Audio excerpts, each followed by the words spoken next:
Juste un petit mot déjà sur l'intervention de Macron de ce soir. Est-ce que vous serez devant votre télé ce soir à 20h? Oui.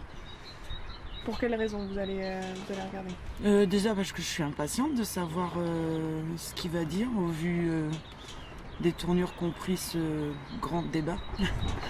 Donc je vais pas attendre que ça apparaisse dans les journaux ou les on-dit. Je vais déjà écouter moi ce qu'il a à dire. Ça fait un petit moment qu'on attend ça, quand même. Une réponse. C'est clairement le résultat, en tout cas c'est comme ça qu'il l'annonce, du grand débat. Donc c'est important pour vous parce que ce grand débat c'est votre mouvement qui l'a provoqué. En clair, hein. C'est pour ça que c'est important de regarder pour voir maintenant quel résultat concret ça va donner. Oui. Bah déjà, sachant que beaucoup de sujets ont été boycottés, on s'interroge, forcément. Lesquels? Il va pas parler du RIC, qui est quand même une des plus grosses revendications, un peu plus de démocratie directe, et il va pas en parler. Il me semble aussi qu'il va pas parler de réévaluer tout ce qui est salaire, les retraites, les minima sociaux. Donc on est très curieux de savoir de quoi il va parler. Au vu du cheminement du grand débat et que ça a plus ressemblé à du déballage politique et sa campagne européenne, ça pose à la curiosité. Donc oui, moi je vais regarder ce soir en direct. Je vais pas attendre. Vous avez pas l'air très optimiste quand même sur ce que vous avez dit. Je suis pas optimiste parce que tout le monde n'a pas pu parler. Donc c'était le grand débat des citoyens français, mais tout le monde n'a pas pu s'exprimer, notamment même des maires qui ont fait des kilomètres et qui n'ont pas pu avoir la parole. Les sujets ont été dirigés, on n'avait pas le droit de parler de tout, donc oui, on est curieux. Qu'est-ce qu'il va dire? Sur quel fondement il va faire une conclusion? Concrètement, qu'est-ce qui pourrait vous donner satisfaction dans ce qu'il pourrait éventuellement annoncer ce soir? Qu'est-ce qui pourrait me donner satisfaction? Déjà qu'il fasse augmenter les SMIC, les retraites et tous les minima sociaux, qui nous laisse un petit peu plus de pouvoir et pour qu'on ait confiance en eux, il faut peut-être qu'ils commencent aussi à avoir confiance en leur peuple. On n'est pas des illettrés, on est quand même très impliqués dans ce qui se passe dans notre pays et on aimerait avoir un peu plus le droit de parole, qu'on arrête de privatiser des choses dans notre dos sans même nous demander notre avis, qu'on questionne un petit peu plus les citoyens, on est concernés. On va pas juste voter pour des gens qui après décident pour nous, on a envie de s'impliquer dans l'avenir de notre pays, pour nos enfants, pour nous, pour plein de choses. Donc... Et ça, vous pensez qu'il va réussir à répondre à toutes ces questions? Non.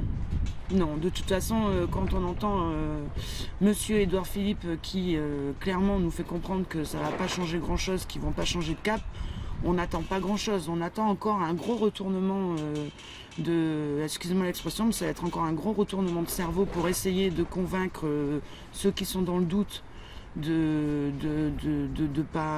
avoir confiance en eux, alors qu'en fait on est dupé depuis le début et depuis 40 ans on est dupé. Ça changera rien. Alors pourquoi vous regardez si ça changera rien? Pourquoi je regarde? Parce que quand même, peut-être qu'il va sortir un petit truc de bon. La première fois qu'il a fait un discours, il a failli entourlouper tout le monde. Tout le monde a dit ah ouais super, ils vont réinjecter 10 milliards et tout, génial. Et puis après quand on a gratté, on s'est aperçu qu'en fait non, ils enlevaient d'un côté pour en enlever de l'autre, on rajoute, on enlève.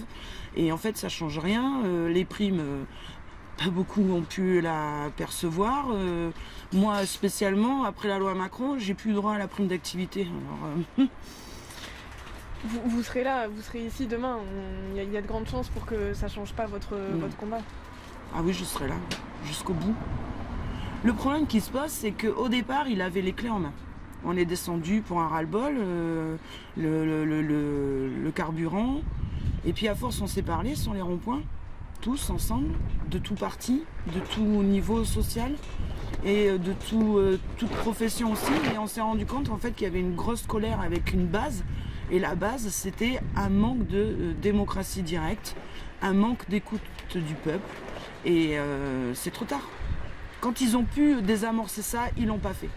Donc aujourd'hui, les gilets jaunes et autres citoyens hein, parce qu'il n'y a pas que les gilets jaunes. Les gilets jaunes sont des citoyens français, on en a ras-le-bol. Et qu'on soit dans les manifs ou qu'on n'y soit pas, même les gens dans leur canapé se retrouvent dans certaines revendications des gilets jaunes, et notamment la démocratie.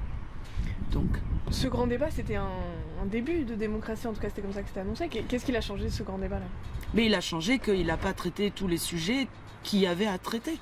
Donc déjà, ça peut pas fonctionner. Ça peut pas fonctionner. Moi j'ai regardé quelques vidéos sur le débat, chaque fois qu'il y en a qui ont essayé de parler du RIC, ils se sont fait clairement botter en touche. Donc non, certains maires de nos petites communes n'ont pas été entendus, et pourtant il y avait des doléances dans toutes les mairies. Mais ça n'a pas été lu, ça n'a pas été entendu tout ça. C'était faussé dès le départ. C'était faussé dès le départ, et M. Macron a organisé pleinement une campagne européenne pour le 26 mai, point, c'est tout. Concrètement, qu'est-ce qui pourrait vous faire rentrer chez vous et ne plus venir ici demain? Le RIC. Le RIC, voilà, parce que qu'est-ce que je vois? Je vois que l'électricité va encore augmenter, le gaz va encore augmenter, on continue les privatisations malgré qu'on ne soit pas d'accord. On a augmenté 2000 produits dans les magasins. Plus confiance. Je n'ai absolument plus confiance en notre gouvernement, quels que soient les partis, je n'ai plus confiance. Donc le RIC, redonner la parole au peuple, et je rentrerai chez moi.